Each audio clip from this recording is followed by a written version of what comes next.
Memória Viva. Apoio Seturne. Quem conhece, reconhece.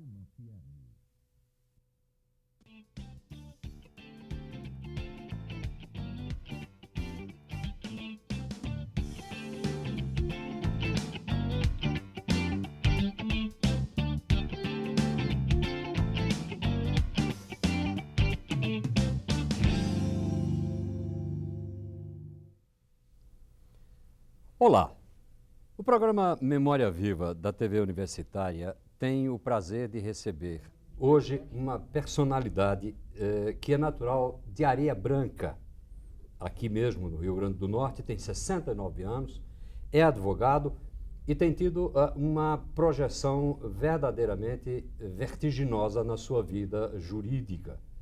Ultimamente se transformou na mais legítima revelação de memorialista desse estado. Trata-se de Francisco Fausto Paula de Medeiros, que é formado pela Faculdade de Direito de Natal, foi chefe de gabinete do secretário estadual de Educação Tarcísio Maia, no governo de Nath Mariz, juiz substituto da Junta de Conciliação e Julgamento no interior de Pernambuco e em Recife, ministro do Tribunal Superior do Trabalho, corregedor-geral da Justiça do Trabalho, posteriormente presidente e vice-presidente do Tribunal Superior de Trabalho.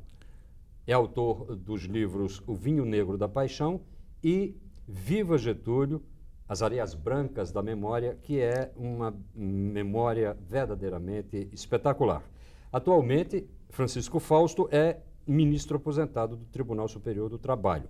Para entrevistá-lo, nós temos o prazer de receber essa noite, nos estúdios da TV Universitária, o advogado Ticiano Duarte, velho companheiro nosso de outras entrevistas do Memória Viva, e outra figura que muito nos honra com a sua presença também, que é o jornalista Wodem Madruga, que igualmente tem dado uma contribuição notável aos trabalhos da televisão universitária. Ministro Francisco Fausto, o que significa nascer em Areia Branca, crescer em Areia Branca, passar por Mossoró, chegar a Natal e a capital do país? Acho que você pode imaginar, é sempre um mundo de fantasia. A gente começa a querer as coisas mais do que tem, muito mais do que tem, muito além do que nós temos. Eu digo em meu livro, e isso é verdade, ficava muitas vezes ali em Areia Branca, olhando o mar, e procurava saber, ainda menino, sem muito conhecimento das coisas, idade de 8, 9 anos, 10 anos, o que é que haveria do outro lado do mar? Se haveria alguma coisa mais. Até que um dia eu saí de Areia Branca e ganhei o mundo. Mas permaneçamos um pouco em Areia Branca. A escola de Dona Ercília, o papagaio gritando Viva Getúlio. A minha primeira escola foi a escola Dona Ercília, Ercília Noronha. Nós tínhamos, a escola funcionava na sala de visitas. E no terraço, no fundo da casa, tinha um papagaio que passava o dia todo dando Viva Getúlio. O papagaio avivava Getúlio o tempo todo. Era um tempo de Getúlio, tempo da ditadura de Getúlio Vargas, do Estado Novo, em 1942. Então, aquilo era um exemplo absoluto de subalternidade, né? Ele era instruído pelos seus donos, pelos seus proprietários, Dona Ercília, as irmãs solteiras que moravam também com ela. Fale um pouco mais, ministro. Por favor, Ticiano. O meu querido amigo Fausto, o seu livro é muito interessante porque eu gosto de memória política. Ele é um testemunho importantíssimo numa fase da política do Estado. Você descreve seu tempo de menino em Areia Branca, conhecendo as primeiras campanhas políticas, quando veio a campanha de Zé Varela, que seu pai apoiou Zé Varela. Você releva Zé Varela no livro, foi prefeito de lá no tempo de Zé Varela. E depois você vai para Mossoró. Aí você pega uma fase rica em Mossoró, que é a fase da redemocratização, depois de 47, da primeira eleição, a fase política, que apareceram as grandes figuras da política do Estado. Mário Negócio, com a sua inteligência, de Serra Rosada, a sua vocação, Tarcísio, o jornalismo político daquela época que você fez parte. E fale sobre essa época rapidamente, você jovem, estudante secundário em Areia Branca, e já participando do jornalismo e das atividades políticas. Na verdade, antes eu estive em Natal. Eu fiz o exame de admissão, naquele tempo se fazia exame de admissão, né? Fiz exame de admissão para atender o norte-grandense. Comecei a estudar no Ateneu. Meu pai era promotor de justiça, adjunto de promotor de justiça, o que é muito interessante, porque ele era farmacêutico. Leigo, Farmacêutico. Mas naquela época, qualquer um que tivesse título de adjunto, superior, o diploma superior, de curso superior, poderia servir à magistratura ou ao Ministério Público. Ele servia ao Ministério Público. Na época da campanha de Dissé contra Manuel Varela, ele apoiou Manuel Varela. Ficou do lado de Manuel Varela. Era muito amigo do Zé Varela. Zé Varela era de Macau. Zé Varela foi médico do meu pai e de outras pessoas, mais figuras ilustres, o Norte de Almario, por exemplo. Ele foi médico no tempo que eles estudavam em Recife. Zé Varela era o médico deles. Sempre que eles tinham um problema, chamavam Zé Varela. Não. Meu pai tinha uma amizade muito grande a Zé Varela e era muito leal. Então ele ficou com o Manuel Varela. Perdemos Manuel Varela, assumiu o governo de Dissé Rosado e o secretário-geral era Mário Negócio, foi Mário Negócio, foi nomeado Mário Negócio. Então Mário Negócio, que era tido como um homem muito vigoroso nas opções políticas, Mário Negócio telegrafou ao meu pai pedindo que ele pedisse demissão. E eles eram amigos, né? Muito amigos, viajaram juntos muitas vezes, tratando do Porto de Areia Branca, lá no Rio de Janeiro e tal. Então, meu pai respondeu que já meu pedido de demissão já seguiu desde o tempo do governo Zé Varela, final do governo, nos últimos dias do governo Zé Varela. Você procura que vai encontrar aí. E meu pai foi demitido. Foi um gesto dele, um gesto aparentemente significante, mas para mim significou muito. Faltou o dinheiro para eu ficar em Natal. Não tinha mais dinheiro. Então tive de ir embora para Mossoró, a casa do meu avô em Mossoró. Foi exatamente nessa época da minha juventude, né, minha primeira juventude, que eu me deparei com a política mossoroense. Eu mesmo ingressei na política estudantil. Fui presidente do Centro Estudantal uma vez, depois fui a segunda vez candidato a presidente do Centro Estudantal e eleito. Na época, o Van Rosado ficou contra mim, era prefeito, e fazia uma campanha danada pela edificadora municipal. Lá em Mossoró. Lá em Mossoró. Fazia uma campanha violenta. Centro Aqui também era centro estudantal. Aqui era estudantil, lá é estudantal. Aqui era estudantal. Aqui também? Também houve uma época. Ah, é estudantal. A gente pensava que isso era uma peculiaridade de De Mossoró. Mossoró, eu também pensei isso também. Mas aí fiquei... por que Van Rosado ficou contra? Porque em 1952, Raimundo Soares foi candidato a prefeito de Mossoró contra Van Rosado. E Raimundo é um irmão para mim. Raimundo é uma pessoa da minha casa, né? De modo que eu fiquei ao lado de Raimundo. Vocês eram parentes, né? Parentes, ele é primo legítimo de minha mãe. Primo legítimo de minha mãe. Quando se formou em Direito, foi para Areia Branca e morava em casa do meu pai. Morava em casa. Eu dormia comigo no mesmo quarto. Muitas vezes eu acordei assombrado com Raimundo Soares rezando alto. Eu assombrava, o que é isso, o que é isso? E ele dizia, eu estou esconjurando o demônio. Não, ele está esconjurando a embriaguez. Ele chegava embriagado e começava a rezar alto de madrugada. Então, muitas vezes ele fez isso. Mas aí foi quando eu comecei a me entrosar na política do Rio Grande do Norte, de Mossoró. Política de Mossoró, ao lado da UDN, que era comandada por Duarte Filho. A UDN foi inicialmente, fez as pazes com o PSD de Zé Varela, e a UDN ficou ligada ao PSD de Zé Varela. O que aconteceu lá em Mossoró foi o seguinte, na campanha de Dissé contra Manuel Varela, a UDN era oposição ao governo. Era oposição ao governo de Zé Varela. De repente, a UDN passou a apoiar Zé Varela e o PSD, que era o governo, passou a ser oposição. Então, toda a UDN de Mossoró ficou contra Dissé Rosado, porque Dissé era da UDN. Dissé era udenista e viajou aqui para Natal para tratar da candidatura dele, pela UDN. Voltou candidato pelo PSD. Votou pelo candidato pelo PSD. Do PS. Aí Duarte Filho não aceitou, Tarcísio Maia não aceitou, os Fernandes não aceitaram. E começou a luta contra o Rosado. A luta de Mossoró que se firmava entre, de um lado, os Fernandes, do outro lado, o Rosado. Ô Fausto, Por posso favor, perguntar? por favor. Bom, no seu livro de memórias, você divide a sua juventude, a sua infância em Natal e Mossoró, que você falou agora, e divide a juventude também entre Mossoró e Natal. Eu queria sair um pouco do campo da política e queria focar em você, o líder estudantil em Mossoró e o homem que começou, e o jovem que começou a se interessar por literatura, pela literatura. Então você fez parte de um grupo em Mossoró que é realmente assim um timaço, né? Ainda hoje é um timaço, né? Que era você, Rafael Negreiros, figura fantástica de Rafael, Jaime Hipólito e Dorian Jorge Freire. Exatamente. Então, eu queria saber, e desse grupo saiu uma revista que fez época em Natal, talvez 5 ou 6 números saíram, o Meeting. Meeting. Entendeu? Como era esse mundo intelectual de Mossoró, entendeu? Captando o que acontecia no mundo inteiro, a tal ponto de vocês, jovens, entendeu? Fundarem uma revista que marcou época no Rio Grande do Norte. Na verdade, a revista foi fundada por Jaime e Dorian. Os dois é que fundaram. Eu, naquela época, me ligava muito a Rafael Negreiros. Rafael não se compatibilizava com os dois, porque havia uma diferença política muito forte. E você sabe, o Rafael era muito radical em matéria de política. E era o denista. Era o denista. E eu era sempre ao lado de Rafael, estava ali sempre ao lado de Rafael. Mas, de qualquer maneira, nós nos encontrávamos nos momentos de lazer. O que é que se pode fazer? Djalma Marinho dizia uma coisa, me disse uma coisa uma vez que eu gravei e nunca esqueci. Ele disse: nós vivemos numa cidade muito pequena, na época dele, Natal era uma cidade muito pequena. Você não pode estar sendo inimigo das pessoas, porque você encontra essas pessoas em toda parte. Então, todo mundo tem um lado bom e um lado ruim. Procure conviver com o lado bom das pessoas e esqueça o lado ruim. É mais ou menos isso. É uma boa lição. A lição é essa mesmo. E é assim que eu fiquei em Mossoró, mais ligado a Mossoró, Rafael, mas muito ligado também a Mossoró, eles. naquela época, devia ter quantos habitantes, mais ou menos? Olha, eu não sei, eu não vou dizer exatamente quantos habitantes, mas em 1952, na campanha de Raimundo Soares contra Van Rosado, Mossoró tinha 5 mil eleitores. O que é que significa isso em termos de população? Essa é uma população mínima, Considerado o né? analfabetismo, 30. talvez 20 mil. 20 30 mil, mil, 30 isso aí. mil. Exatamente. Mossoró hoje tem 250 mil eleitores, né? Não, eleitores um pouco menos, habitantes.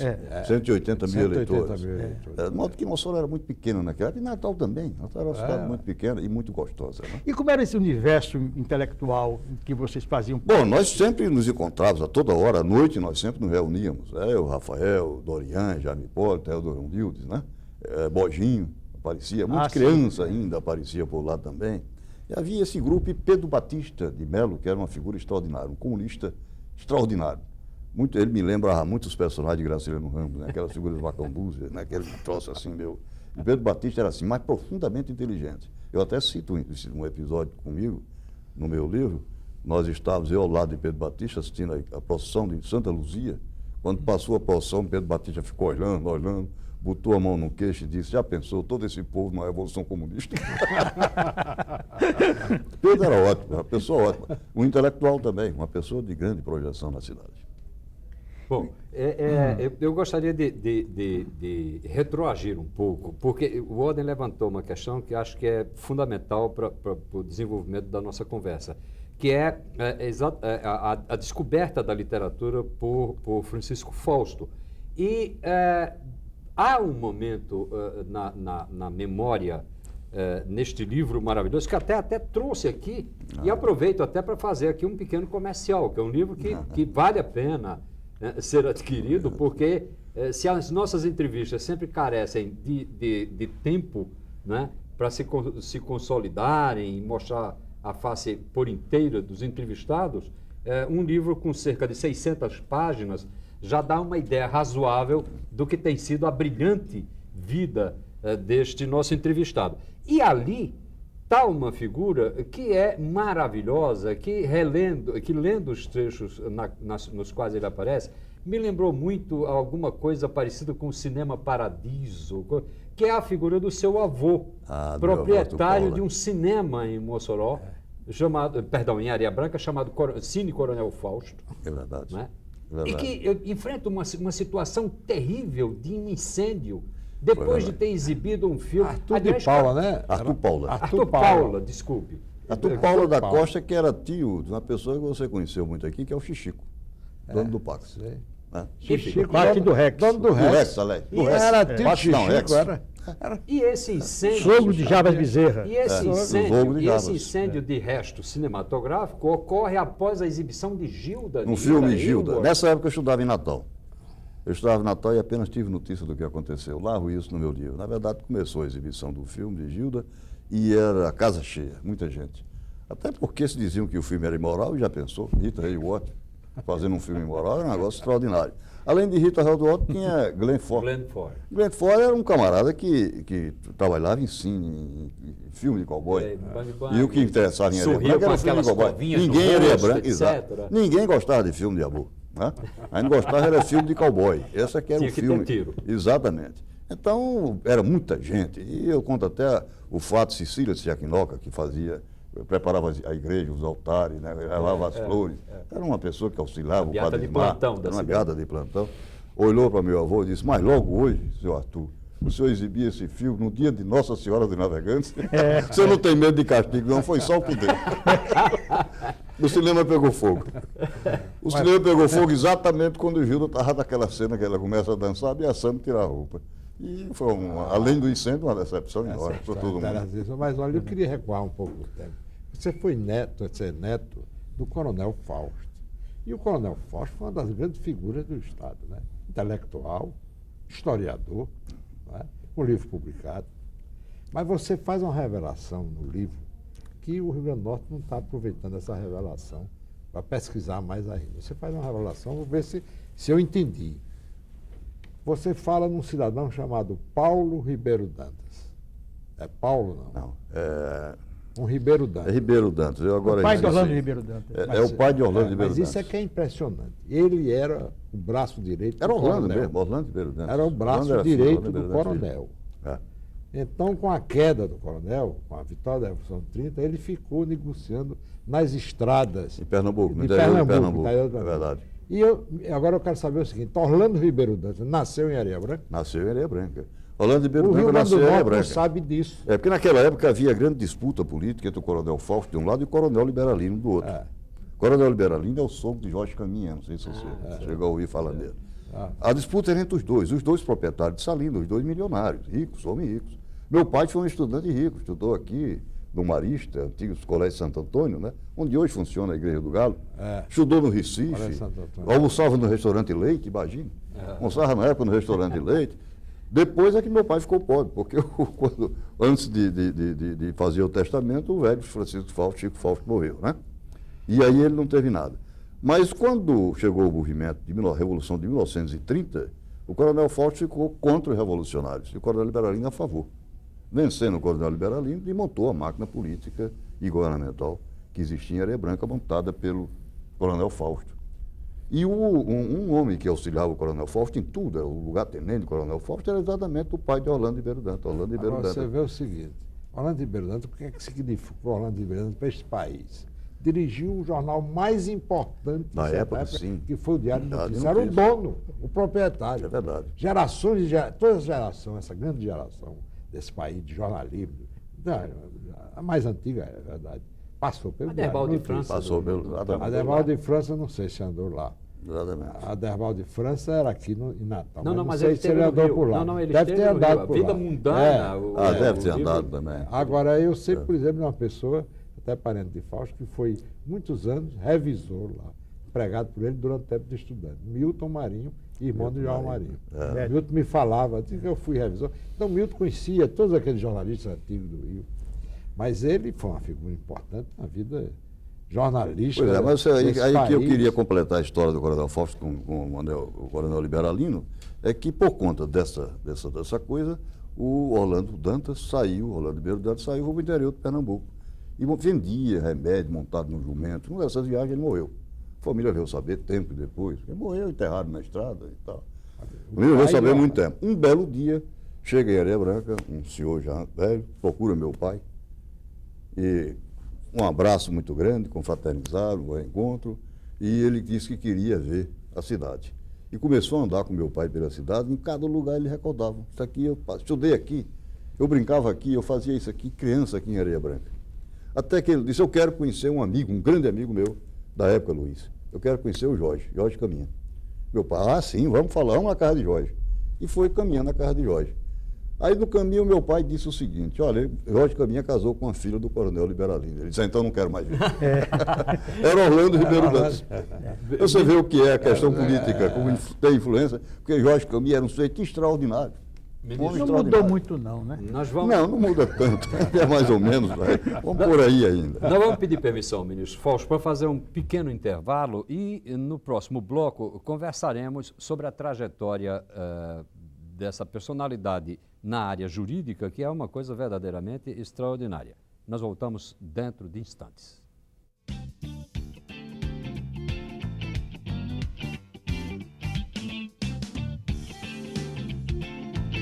Apoio Seturne. Quem conhece, reconhece.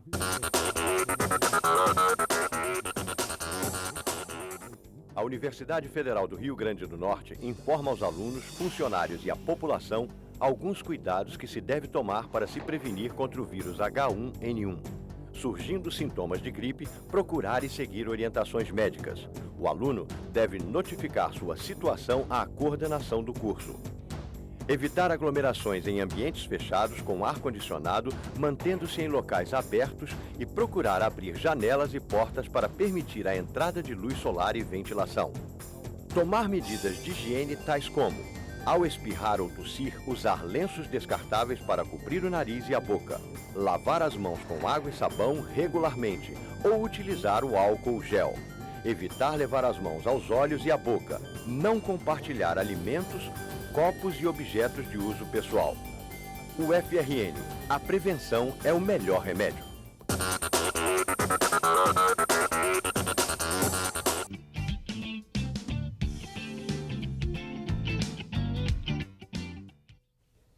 Bem, nós retornamos com a entrevista com o ministro Francisco Fausto, agora enfocando a sua atividade na área jurídica, que se inicia quando ele, formado numa das primeiras turmas da Faculdade de Direito, da antiga Faculdade de Direito de Natal, começa realmente uma trajetória ascensional até culminar com a sua presença na presidência do Tribunal Superior do Trabalho.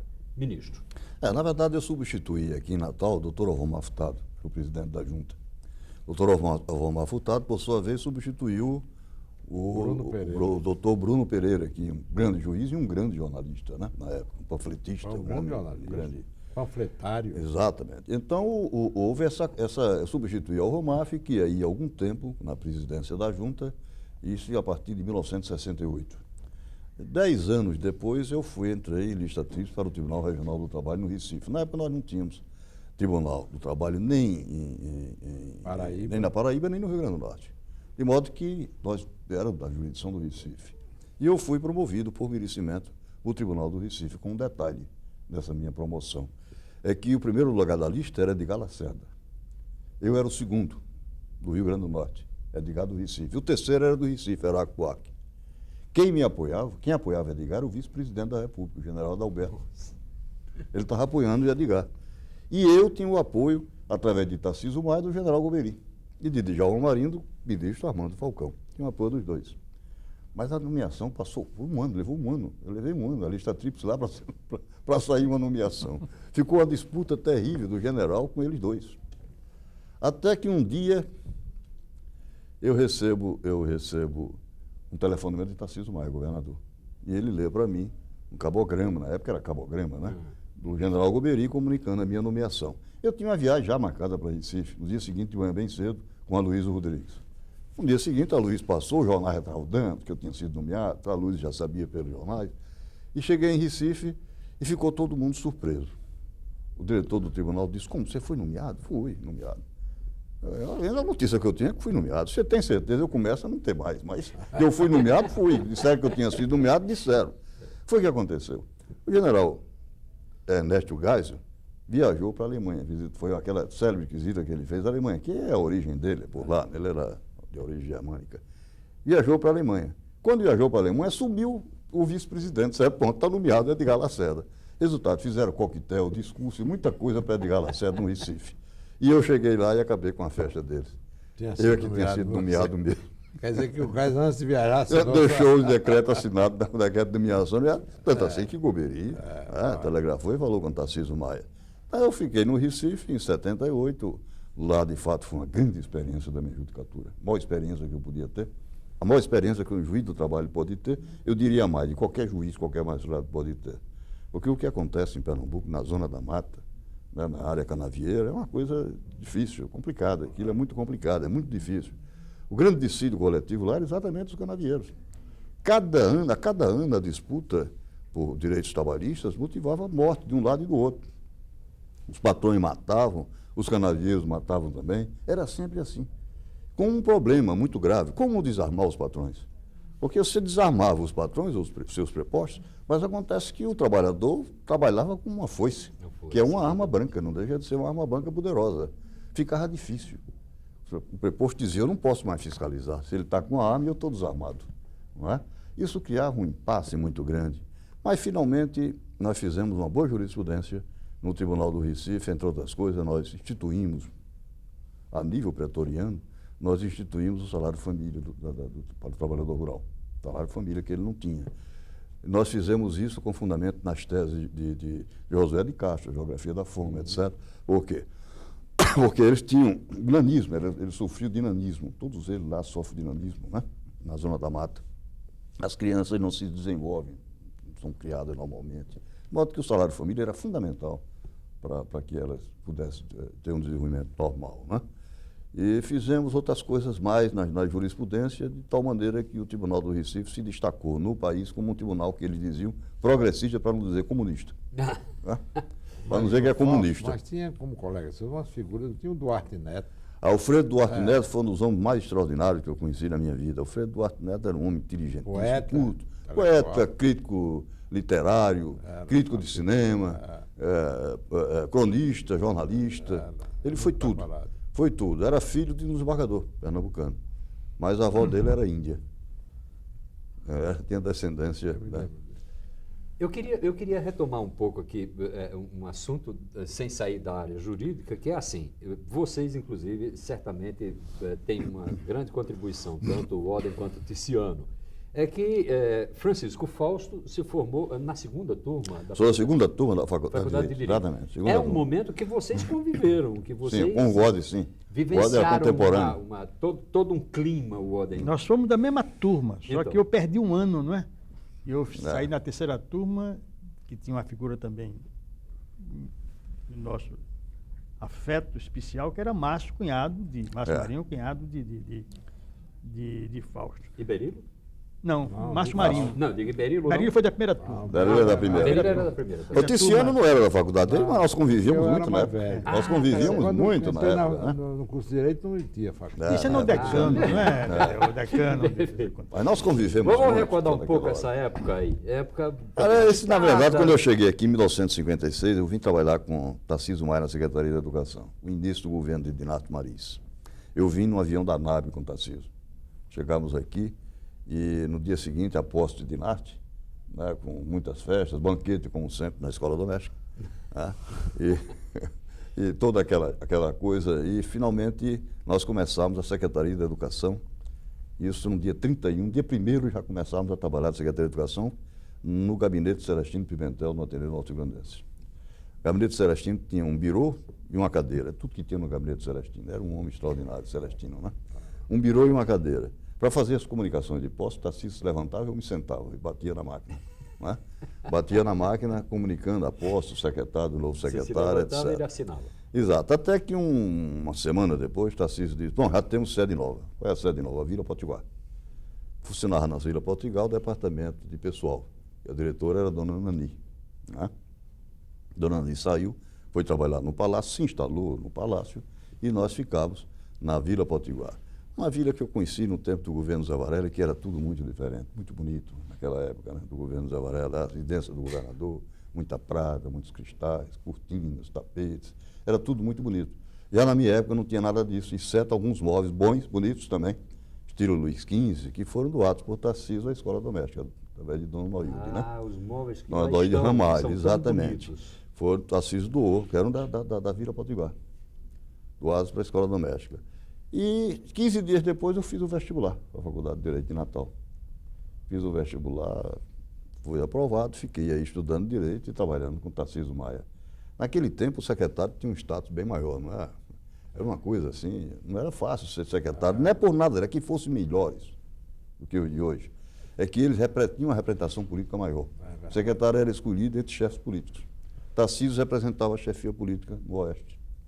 Zé Maciel aqui em Macaíba, né? O Odorico Ferreira, lá no Trairi, não é? E Claudio Honor, que era aqui em Natal, que ele tinha uma força muito grande, era presidente de um partido, PTN, salvo engano. PST, presidente do PST, Claudio Honor, que o secretário tinha um status assim de chefe político também. Presidente da OAB, um grande advogado. Claudio Honor, exatamente. Sempre teve, o secretário foi sempre escolhido assim. Na hora que eu trabalhei esse tempo todo com o Tarcísio Maia, até 1957, quando ele se elegeu deputado federal. Ô Fausto, você é estudante de Direito e chefiava o gabinete da Secretaria de Educação. Você não tinha uma participação política na vida acadêmica. Márcio tinha mais, mas você fazia muito mais. Você não tinha.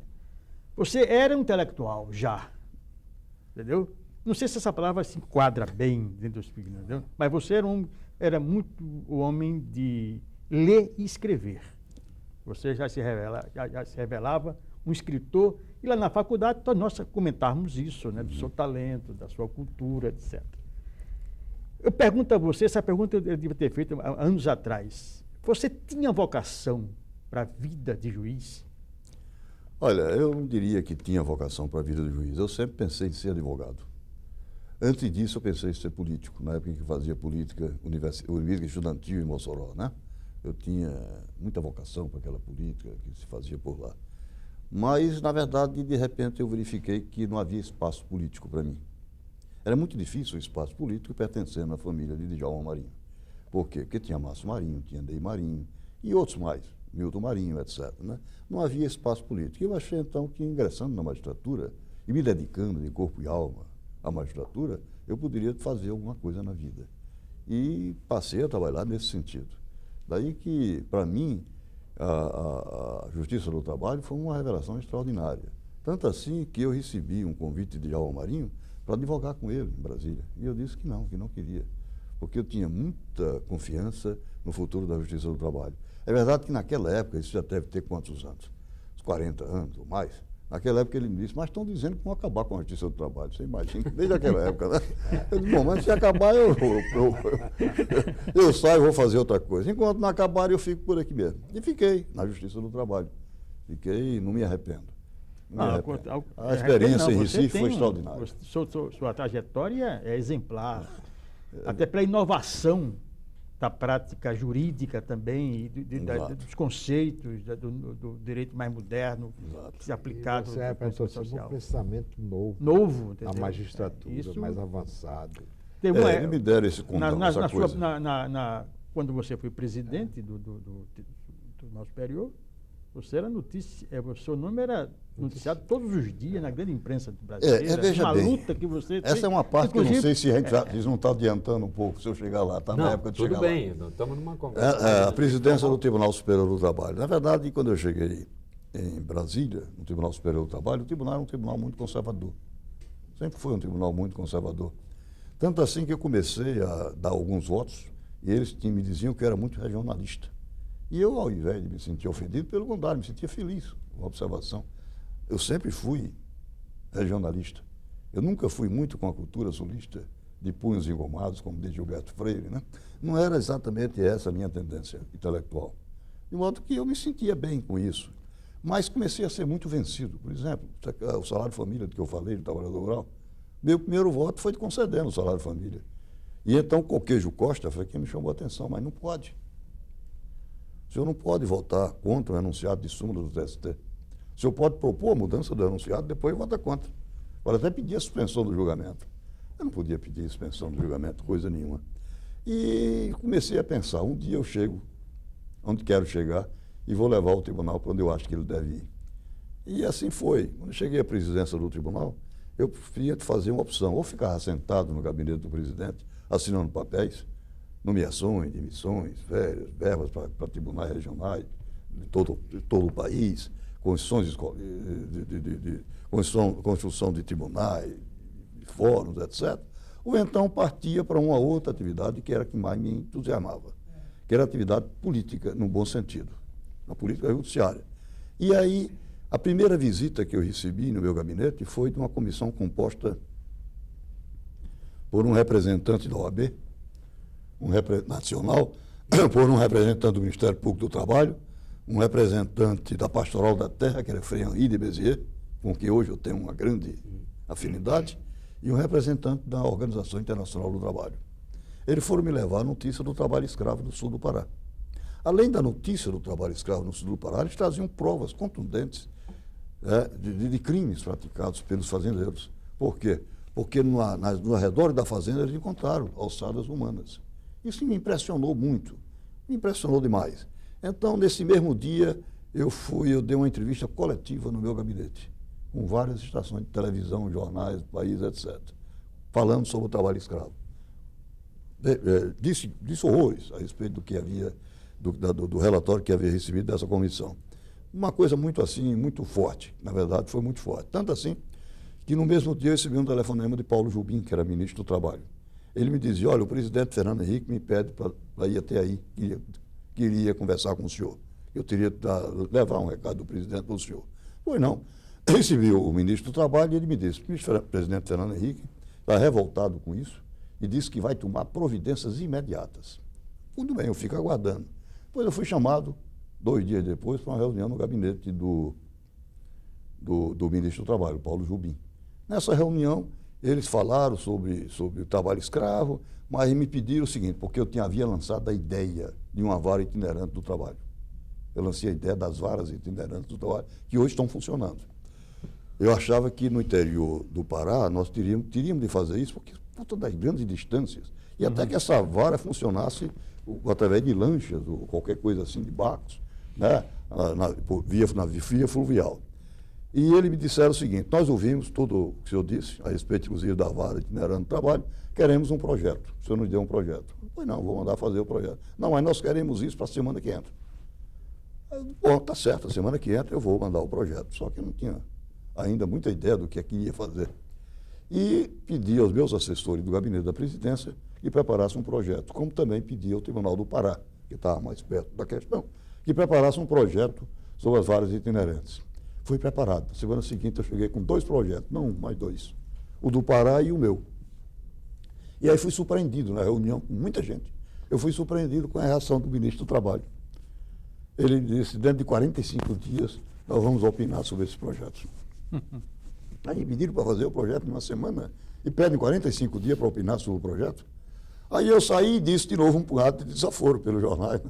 Está acontecendo isso, o que é que está vendo? Será que ninguém quer combater o trabalho escravo? Ninguém quer abrir os olhos para isso? O fato é que as varas itinerantes do trabalho saíram, eu recebi apoio do Fernando Henrique Cardoso, através de dinheiro, ele deu verbas para a instalação dessas varas, eu recebi isso. Recebi também apoio de outras organizações, acho que foi o Banco do Brasil, Caixa Econômica, também me deram algum apoio. Hoje elas funcionam plenamente, não apenas no sul do Pará, funcionam em todo o Brasil. Porque, na verdade, em todo o Brasil há trabalho escravo. Há trabalho escravo em todo o Brasil. Mas é preciso ter muito cuidado com essa história de trabalho escravo, eu tenho dito isso sempre. E eu falo com a autoridade de quem fez. O Ferran Henri disse que fui eu quem lancei no Brasil a campanha contra o trabalho escravo. Ferran de Bezier, que é da Pastoral da Terra. Eu tenho um exemplo disso. O que eu tenho dito sempre é o seguinte, nós não podemos confundir. A mera inadimplência trabalhista não é trabalho escravo. O fato de você não pagar o salário em dia, o fato de você negar férias, não dar as férias na época própria, ou coisas tais, isso não implica trabalho escravo. Trabalho escravo é aquele que tem uma significação muito precisa, muito exata, a privação da liberdade do trabalhador. Aí sim está caracterizado o trabalho escravo. E isso ocorre no sul do Pará. Bem, eu vou pedir ao ministro Fausto para também fazermos mais um pequeno intervalo e, ao retornarmos, faremos o fecho dessa entrevista, mas aí já também fazendo uma localização dela, entrevista, em torno da memória fantástica que ele escreveu e que foi um dos livros de maior repercussão na vida intelectual do Rio Grande do Norte. Nós tornaremos a seguir. Estamos apresentando Memória Viva. Apoio Seturne. Quem conhece, reconhece.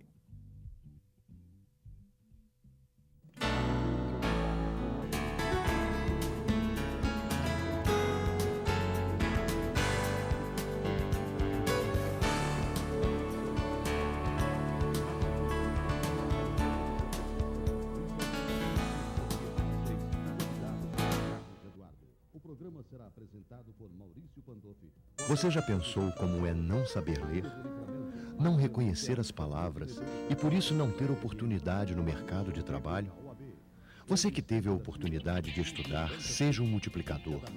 Ajude um programa de educação a funcionar melhor. Adote um estudante. Ajude esse estudante com seus conhecimentos. Doe livro e material didático. Colabore para que possamos construir uma educação de qualidade. TV Universitária. Cidadania se faz com educação. Fórum em Defesa da Criança e do Adolescente, Associação dos Magistrados, Adurne, Natal Voluntários e Diário de Natal.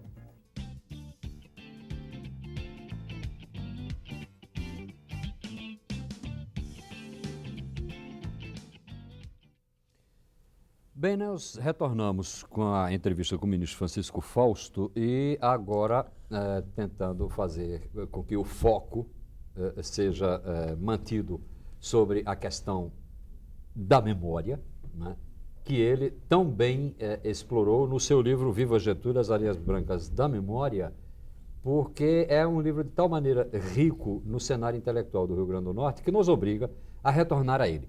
E a pergunta que eu endereço inicialmente ao ministro é a seguinte: ministro, como é que um menino da Rua da Frente de Areia Branca, né, com aquele universo tão limitado, embora cercado de personalidades que realmente impressionavam, de repente, ao passar o tempo, faz uma viagem de retorno proustiana, né, com uma memória, em alguns momentos até involuntária, e com o uso de muita literatura e de muita ficção também em alguns momentos para recuperar na verdadeira fidelidade de determinados episódios, chegando à memória de uma maneira tão notável? Eu acho que todos nós achamos, cada um de nós acha que a sua infância foi muito rica. Eu acho assim, minha infância foi muito rica. E eu tenho certeza disso, porque minha infância se passou numa ilha. A ilha desperta em você um punhado de sonhos, de fantasias, etc. Eu vivi essa fantasia da ilha. Tanto que eu digo sempre, ainda voltando ao cinema do meu avô, que nós confundimos muito o real com o imaginário. O que nós vivíamos na cidade a cada dia e o que se passava na tela. Nós éramos amigos de Opolônio Cacido. Muitos amigos. É um grande amigo nosso, o Opolônio Cacido. Né? É uma pessoa, assim, extraordinária. Explicar para a juventude que o Opolônio Cacido era um dos cowboys de maior sucesso na época, do cinema. É um personagem de Areia Branca. Você é um personagem da minha infância, não tenha dúvida nenhuma. Ele vivia com a gente, convivia com a gente ali. E eu sempre pensei muito nesses fatos de Areia Branca, sempre quis muito escrever sobre todos eles. Não é? Achei que poderia fazer isso. E aos poucos eu fui remontando todas aquelas passagens da infância. É evidente que eu não tenho nenhum rigor histórico no que contei. E digo isso claramente.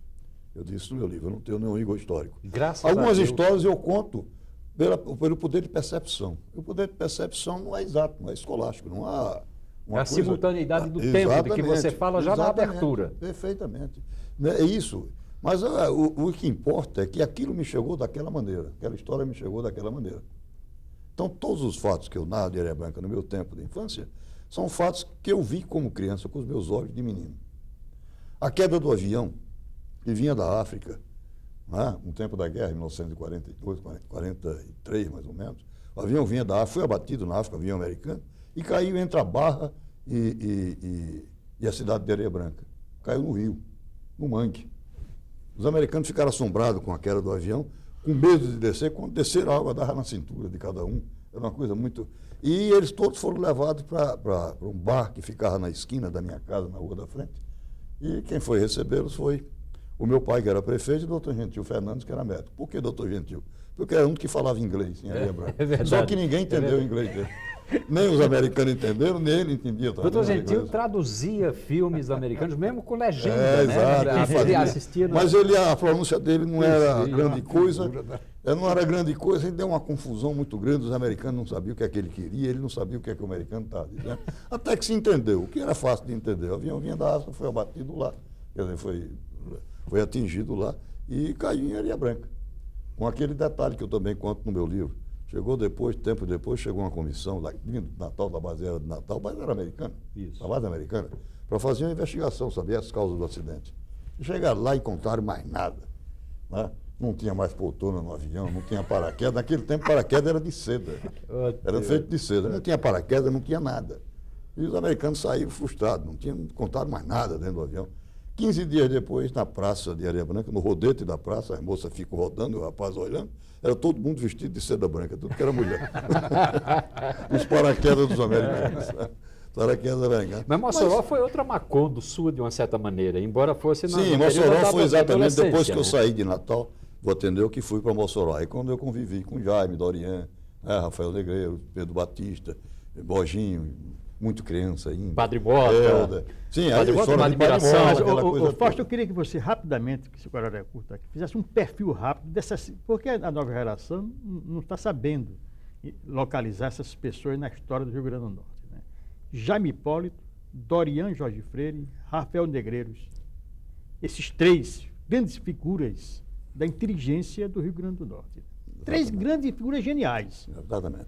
Na Dessas verdade, três, entendeu? Graças a Deus ainda está vivo o nosso querido Dorian Jorge Freire. Dorian Jorge Freire. Na verdade, Dorian era o socialista, né? O esquerdista. Eles Tinha faziam- um Senado, não era? Fazíamos o Senado em frente à matriz de Santa Luzia. Nós tínhamos o Senado com reunião toda noite, com mais alguns personagens, como, por exemplo, Alcides Menezes, Alcides Menezes e outras pessoas Helder mais. Arantes, parece. Helder é muito novo, mas também já agregado. participava disso. Mas Jaime Dorian escrevia esses artigos virulentos, né, artigos longos. Dorian escrevia quase mais de meia página de jornal, os artigos de Dorian. Mais de meia página de jornal. Jaime Hipólito fazia uma crônica menor. Né? E Rafael respondia sempre a Dorian só de maneira indireta. Ele não citava o artigo de Dorian, mas estava respondendo a tudo que Dorian dizia. Porque Rafael era o outro lado da história, né? Era como a gente dizia lá, era o entreguista. Mas aí você discutiu do política nacional, política internacional, Política nacional, e literatura, internacional, né? Cinema, e muita porque literatura. Era o tempo do Jornal de Letras, né? Que fazia sucesso entre Jornal nós. de Letras. O Jornal de Letras não deu referência para muitas leituras boas. Os na irmãos época. Condé. Ah, Eram os irmãos Exatamente. Condé. Condé. Havia, na verdade, uma prática literária muito grande em Mossoró, comandada pelos três, Dorian, Jaime e Rafael, esses três principalmente. Rafael escrevia aqueles artigos loucos, né? Às vezes só ele entendia o que estava lá. A memória prodigiosa. Mas era fruto de muitas leituras. Citava Dorian era um grande leitor de literatura policial inglesa. Rafael. Rafael. Era isso que Rafael gostava. É. Jaime Hipólito era crítico literário. Ô, Fausto, Ah? interrompendo. 3 memórias prodigiosas do Rio Grande do Norte. Rafael, pelo tempo. Djalma Marinho, Rafael Negreiro e Ismaeldo Siqueira. Ismaeldo Siqueira e Rafael Negreiro. Porque Djalma, você falou um pouco aí sobre Djalma. Djalma tem uma memória privilegiada. Porque ele tinha lido há 40 anos, ele citava. Sim. Mas, deixa aí. Djalma Marinho, que é outro grande personagem do livro de Fausto. Entendeu? Dividindo, talvez, até com o próprio avô dele, né? E Djalma realmente foi uma grande figura do Rio Grande do Norte. Mas ainda ficando, não quero falar nem no político, quero falar no intelectual, que era Djalma. Porque Djalma tinha tempo de ler. Ele fazendo política e advocacia, tinha tempo de ler os autores mais modernos, mais atuais. Lia muito. Djalma gostava muito de leitura, tinha uma memória de fato prodigiosa. Ele, numa conversa assim, ele dizia coisas extraordinárias, falava em coisas extraordinárias.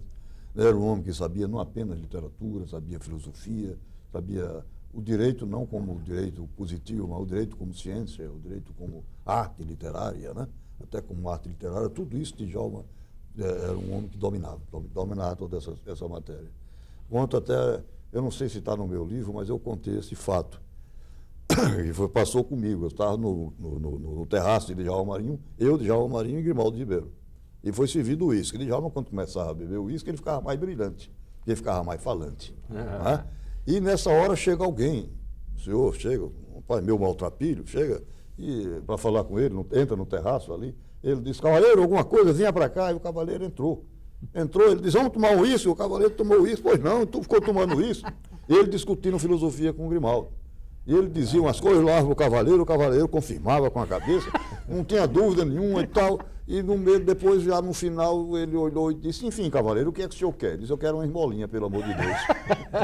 Ele tinha pedido uma esmola. Estava pedindo uma esmola. Quer dizer, Djalma era um homem assim, ele se desligava um pouco dessas coisas quando estava alçando voos mais longos, né? Ele era um homem extraordinário. Agora você foi um juiz diferente. Eu não sei se o tempo dá para você contar uma história genial sua, de juiz, com José Rocha, no caso de João Medeiros Filho. Uma questão de João Medeiros Filho. Isso é A extraordinário. história é genial. Eu acho essa história genial. José Rocha foi contratado para João Medeiros para defender João Medeiros numa questão trabalhista que eu era juiz.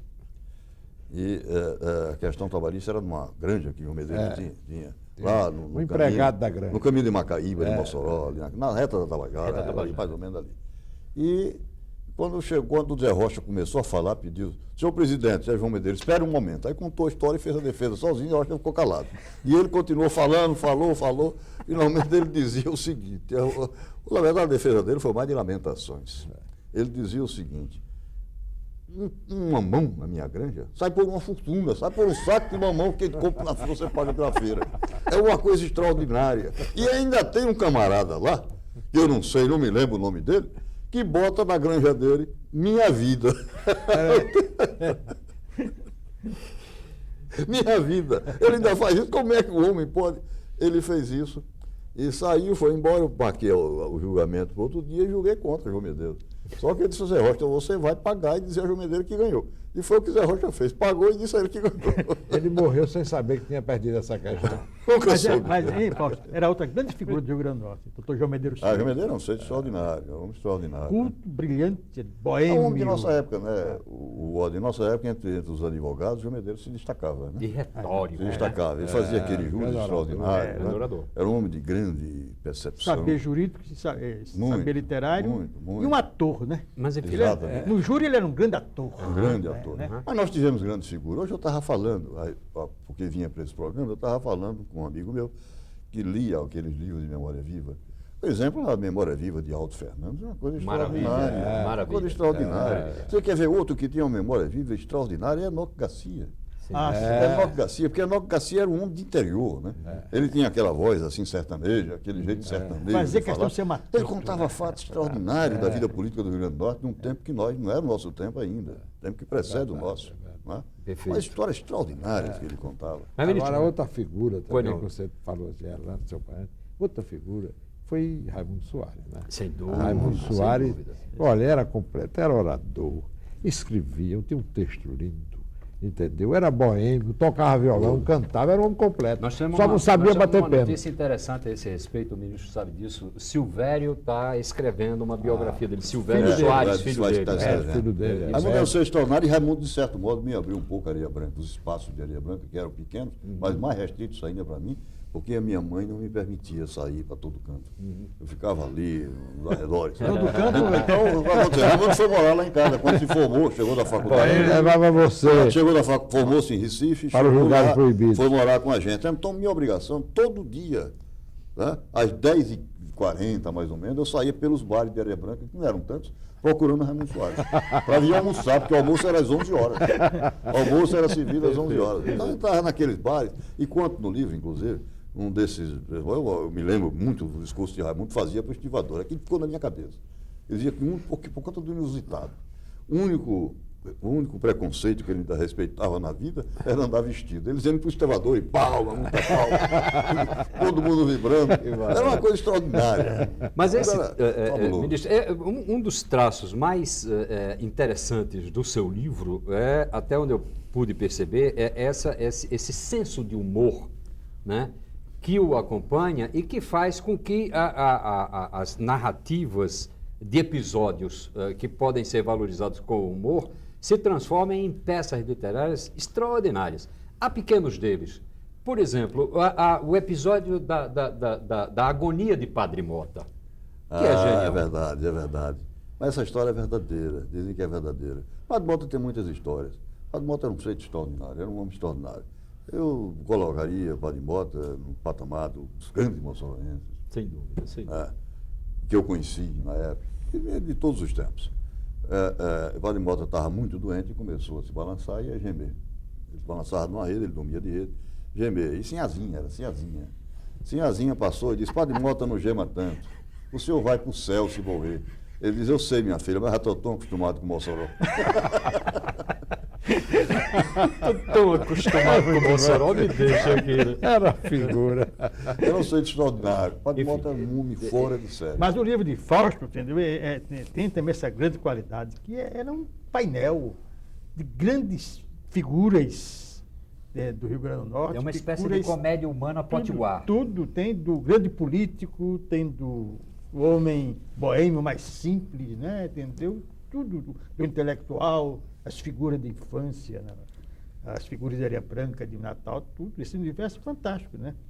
Depois a gente tem aí um material enorme para estudar depois essas figuras, até se quiser. Mas Tarcísio fez referência a um fato do livro, detalhe do livro, que de fato é interessante, porque foi uma opção que eu fiz. O livro é realidade e ficção, uma mistura das duas coisas. Quando eu não tenho muita certeza da coisa, eu faço. Mas isso é um a traço do fantasia, grande memorialista. A fantasia daquela. É ilusão para o leitor Pedro convencional Nava fez imaginar isso, que a memória fantasia daquela aconteceu notícia. exatamente. Pedro Nava fez isso. Pedro pela Nava, verdade. exatamente. O exemplo moderno brasileiro é Pedro Nava. É verdade. Agora, há outro momento, eu falei do traço de humor, que é muito marcante, mas há um traço que é belíssimo neste livro, que é a questão da nostalgia, que é resgatada em páginas brilhantes, né? Uma das quais, volto ao avô, é o retorno que este cidadão faz à Areia Branca e vai pisar os escombros do velho cinema. É verdade. Eu fui à Areia Branca, visitei a Areia Branca, não sei por que eu fui lá, uma das minhas visitas, agora já na idade adulta, e me hospedei com Zé Lucena, que era casado com minha prima de Maria, filha de minha tia Luzia, uma prima minha, filha de minha tia Luzia. Ele foi casado com ela depois que deixou de ser amigado com Maria Jararaca. Ele era amigado antes com Maria Jararaca, que foi amigada, por sua vez, com o Sérgio lá, o que mataram, né? Areia Branca, agora estou... Chico Bianot, né? Que dizem que foram os comunistas que mataram Chico Bianot, que ele era gerente da Companhia Marítima, né? Eu fui, então Zé Lucena me disse, vem cá, vinha fazer uma visita aqui. Ele abriu uma porta de lado da casa dele, à noite isso, e entrou uma coisa. Era um escombro, eu não sabia o que era, fiquei lá assombrado. O que é isso? Ele disse, você não está lembrando de nada aqui? Eu disse, não estou lembrado do que é isso. E comecei a percorrer. De repente eu vi lá em cima uma cabinezinha de projeção. Aí eu, de repente, voltou tudo a memória, né? Era o cinema do meu avô, já destruído, completamente destruído, né? Era sólido, se desmanchou no ar. Bom, é impressionante como uma memória rica, como a do ministro e escritor Francisco Fausto, dá a ideia precisa do que é a compensação de existir, de viver a vida, não é? Essa trajetória que ele descreveu, saindo de uma cidade tão pequena como Areia Branca e chegando até ao cume do poder, sem perder a simplicidade que é revelada neste bom humor, neste resgate da nostalgia, nesse zelo com que as coisas permanecem numa retentiva emocional e que fazem dele um narrador verdadeiramente brilhante neste livro Viva Getúlio, é que justifica a exaustão, a existência de um programa como desse nosso Memória Viva. Ministro, a TV Universitária fica profundamente agradecida com a sua presença. Quero agradecer também, em nome da casa, as presenças do jornalista, do advogado Ticiano Duarte e do meu queridíssimo amigo jornalista Wodem Madruga, que sempre colaborou conosco aqui nos programas da televisão universitária, e prometer a todos que retornaremos na próxima semana com mais um programa da série Memória Viva. Muito obrigado.